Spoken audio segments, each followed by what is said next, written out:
Okay, question here is true or false? True or false? The derivative of sine square of x is cosine square of x.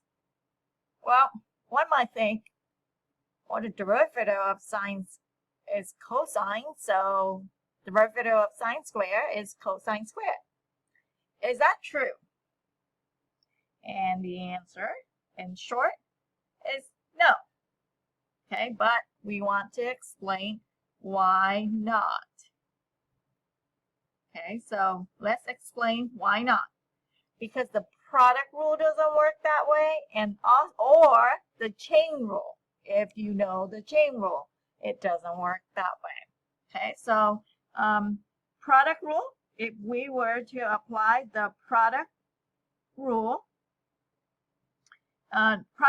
said that the derivative of a product is derivative of the first times the second plus the derivative of the second times the first.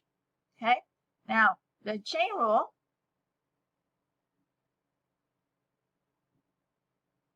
will say the derivative of a function inside of a composite function.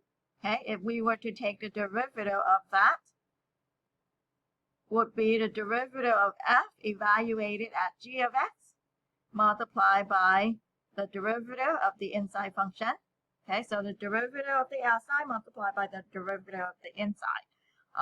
That's the chain rule. So I can show you why this is false by using two different differentiation rules.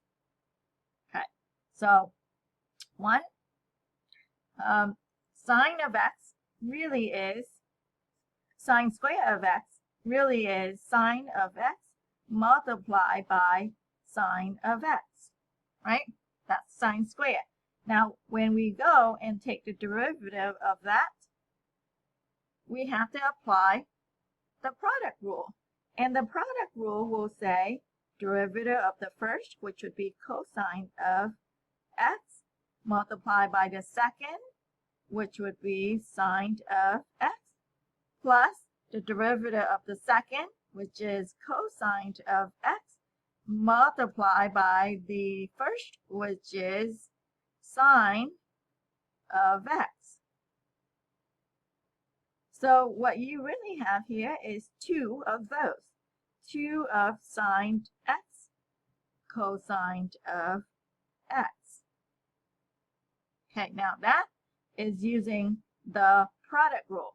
Now let's use the chain rule. If the chain rule said that we are taking the derivative of the outside function, and in this case, the derivative, the outside function is u squared. Okay, and the derivative of u squared is 2u. U being sine of x. Okay, so now we will have the derivative of this composite function is 2u, but u is sine of x. That's the inside function. Multiplied by the derivative of the inside, which would be the derivative of u, and the derivative of u is cosine of x. So really, we still have 2 sine of x, cosine of x, just like this other method, right? So once you learn the chain rule, you probably take the derivative of this using the chain rule. Otherwise, you could use the product rule and you would arrive at the same answer. But in short, the point to this problem is when you have sine square of x, can you just take the derivative of sine giving you cosine and then you square it? No. Why not? Because we have this thing called the product rule or this thing called the chain rule. And those have been proven to you in a lesson video using the definition of limit, the limit definition of derivative, right? So these rules are proven, they are true, And so we have to apply them correctly.